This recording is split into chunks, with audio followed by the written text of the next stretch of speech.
Well, let's get some of the online reaction to that conviction in New York. Harvey Weinstein convicted of rape and sexual assault. James Creedon's here with Media Watch. And James, tons of stuff online about this already because, of course, the Me Too movement was online. That's exactly it. Some say brought all of this about. Absolutely, it was, of course. And Me Too watershed moment is the headline, for example, in the New York Times. This is a watershed, and it started in some respects with that clarion call online that became known as Me Too. So you have women taking to social media, those who supported the movement, and saying that they're very proud of the women who spoke out about Weinstein. The hardest thing I ever did, says Janie Goodley, was to stand in a court and talk about my rapist out loud. So people really congratulating the women who came forward over the course of this movement right up to this watershed moment, as the New York Times called it. Grateful to all the courageous victims and the villages, I suppose metaphorically speaking, that supported them for stepping up and sharing their painful experiences. You've inspired and made a difference in the lives of many. Thank you, thank you, thank you, is that comment there. And really, many comments echoing those sentiments, Laura. Finally, justice, as Harvey Weinstein is led out in handcuffs. To many of us, we never thought a day like this would ever come. Thank you to the courageous women who put him away. Now, many also saying, Laura, that the journalists who broke the story should also be congratulated.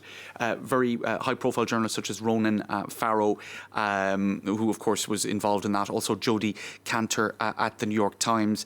Some really saying, putting the spotlight back on them and saying the extraordinary journalism of these three made today possible. But Ronan Farrow himself saying, attention right back on the ladies, please. Thank you, but very brave women. Thank you, but I was, I guess, the conduit is his message there. Today's outcome in the trial. I mean, they really faced some tough questioning in court as well. I mean, it must have been a horrendous right. experience. And I suppose when they came out with these revelations, it was unclear if they would have the collective force to actually create a tipping point moment, a watershed moment, which has now come. But that wasn't clear. And of course, there was a massive fear factor because of the power and influence that Harvey Weinstein had, and I think we can probably even say it now in the past tense.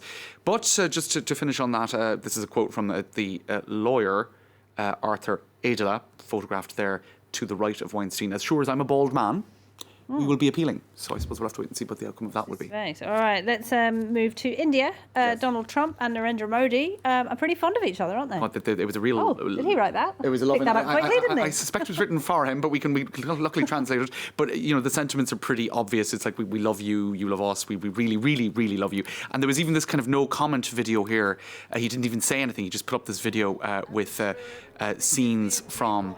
the cricket stadium and these hugs and all of the white hats there saying Namaste Trump. It was a kind of an extraordinary display of affection. Bigger than the rallies he gets back home. Yes, certainly, and very much bigger than he got in other countries that he visited. For example, the UK. I mean, it was less of a warm welcome. Very different. Not quite as warm welcome. Now there was Macho Man here that was playing to warm up the crowd. So very much playing into the strong man image that both Modi and Trump like to put forward. So there was very much a lot of playing with that authoritarian image, Laura. Now, but so we could go on all day about that. All of that was a crowd pleaser, if you like. The tone and tenor of all of this for people who are fans of that authoritarian style of leadership. You can see here one person who claims to have invented the email, but I verified that he didn't. The fact that he actually put it on his Twitter handle is a sign that it's probably untrue.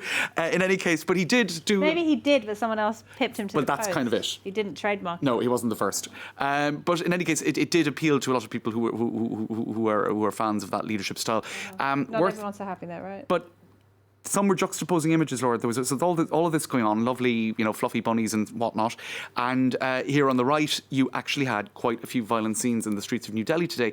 That this was over a Citizenship Amendment Act, which actually kind of marginalises Muslims in terms of citizenship and whatnot.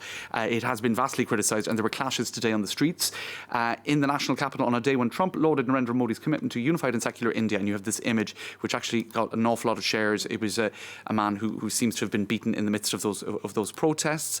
There were also in East Delhi other clashes, that people sharing images of those clashes on social media, and even some saying that a Muslim saint's shrine appears to have been torched in the midst of the day's unrest. So there was a lot of tension on the streets of Delhi today in the backdrop of all of that.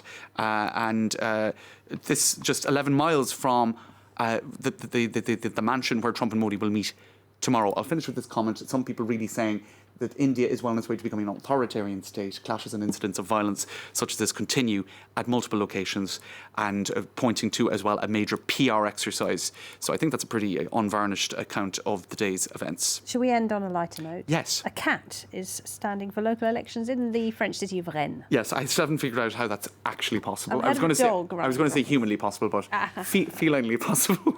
I didn't plan that. That was anyway. But the cat is grey. So what That's a tabby cat. First thing I'd point out is all of the tabby. Look at all these inaccurate photos of the grey cat. These are not the right cat. The cat is a grey cat. Where is the cat in question? The cat in question is in Rennes. We don't have an actual photo of the cat. It's for La France Insoumise, which is the far left. It's the second last on the list. It's to draw attention to animal rights. And I'll finish with this tweet saying, well, what next? Are we going to have geraniums standing to draw attention to biological rights? There you go. So we still don't know what the cat actually looks like. See how many votes the pussy picks up. I'd vote for a cat over lots of humans. Yeah. I don't think you're alone there, James. Thank you very much indeed, James Creedon there.